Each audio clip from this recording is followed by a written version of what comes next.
आज हम बात करने जा रहे हैं दुनिया के सबसे रहस्यमयी और बंद देशों में से एक की, यानी कि उत्तर कोरिया की, जहां इन दिनों सत्ता परिवर्तन की चर्चा तेज हो रही है। सवाल उठ रहा है कि किम जोंग उन अपनी बेटी किम जो ए को अपना उत्तराधिकारी बनाने जा रहे हैं। ये चर्चा अचानक नहीं उठी है, बल्कि इसके पीछे कई ठोस संकेत और घटनाएं हैं जिन्होंने अंतर्राष्ट्रीय विशेषज्ञों और खुफिया एजेंसियों का ध्यान अपनी ओर खींचा है।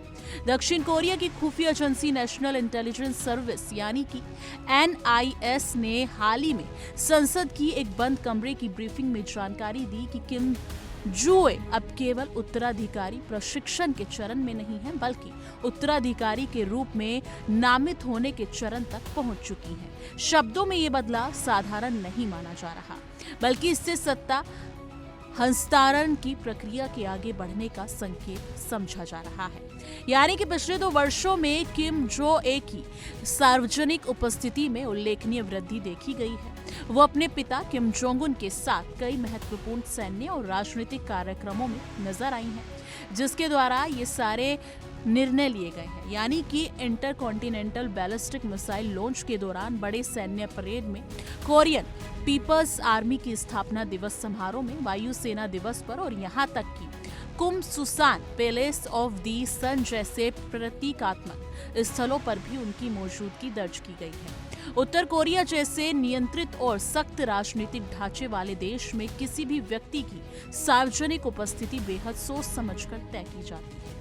ऐसे में किसी किशोरी का बार बार सर्वोच्च नेता के साथ मंच साझा करना महज पारिवारिक भावनात्मक तस्वीर नहीं, बल्कि राजनीतिक संकेत माना जा रहा है। दक्षिण कोरियाई एजेंसी के मुताबिक किम जुओ को सरकारी मीडिया में जिस तरह से प्रस्तुत किया जा रहा है वो भी खास मायने रखता है। उन्हें कई मौकों पर अपने पिता के बिल्कुल बगल में प्रमुख स्थान दिया गया है, जो उत्तर कोरियाई प्रोटोकॉल में अत्यधिक महत्वपूर्ण माना जा रहा है। कुछ रिपोर्ट्स में ये भी संकेत मिला है कि निरीक्षण दौरे के दौरान उन्होंने नीतिगत मुद्दों पर विचार व्यक्त किए। यदि ये सही है तो ये दर्शाता है कि उन्हें केवल प्रतीकात्मक चेहरा नहीं बनाया जा रहा, बल्कि निर्णय प्रक्रिया से परिचित कराया जा रहा है।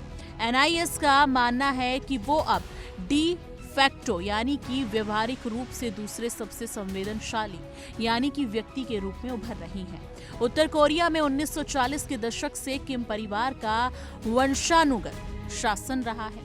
देश के संस्थापक किम इल सुंग से लेकर उनके बेटे किम जोंग इल और फिर वर्तमान नेता किम जोंग उन तक सत्ता परिवार के भीतर ही स्थानांतरित होती रही है।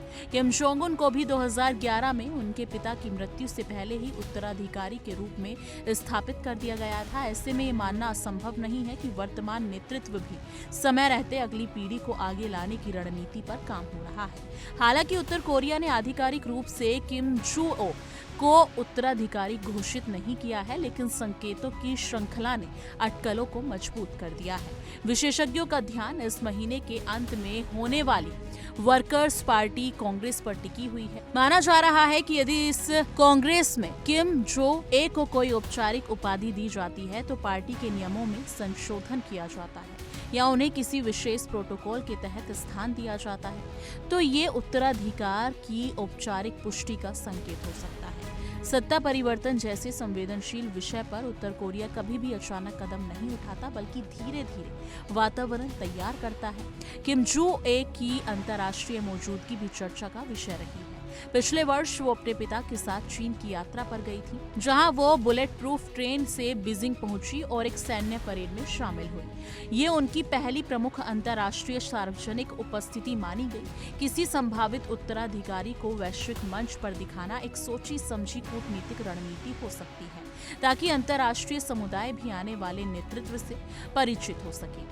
लेकिन हालांकि एक महत्वपूर्ण प्रश्न ये भी है कि किम जोंग उन की सेहत को लेकर कोई चिंता है, जिसके चलते उत्तराधिकार की प्रक्रिया तेज की जा रही है। अतीत में उनकी स्वास्थ्य स्थिति को लेकर कई तरह की अटकलें लगती रही हैं। हालांकि आधिकारिक स्तर पर कुछ भी स्पष्ट नहीं किया गया है। उत्तर कोरिया की राजनीतिक प्रणाली अत्यंत गोपनीय है, इसलिए वहां की आंतरिक स्थितियों की सटीक जानकारी बाहर आ पाना कठिन हो जाता है। लेकिन दुनिया के लिए ये मामला इसलिए भी महत्वपूर्ण है क्योंकि उत्तर कोरिया परमाणु हथियारों से लैस देश है और वैश्विक राजनीति में उसकी भूमिका संवेदनशील है। अमेरिका, दक्षिण कोरिया, जापान और चीन जैसे देश उसकी हर गतिविधि पर नजर रखते हैं। यदि नेतृत्व में बदलाव होता है तो ये देखना महत्वपूर्ण होगा कि विदेश नीति, परमाणु कार्यक्रम और क्षेत्रीय रणनीति में क्या बदलाव आते हैं। फिलहाल आधिकारिक घोषणा का इंतजार है, लेकिन संकेत ये बताता है कि उत्तर कोरिया में भविष्य की सत्ता को लेकर गंभीर और सुनियोजित तैयारी चल रही है।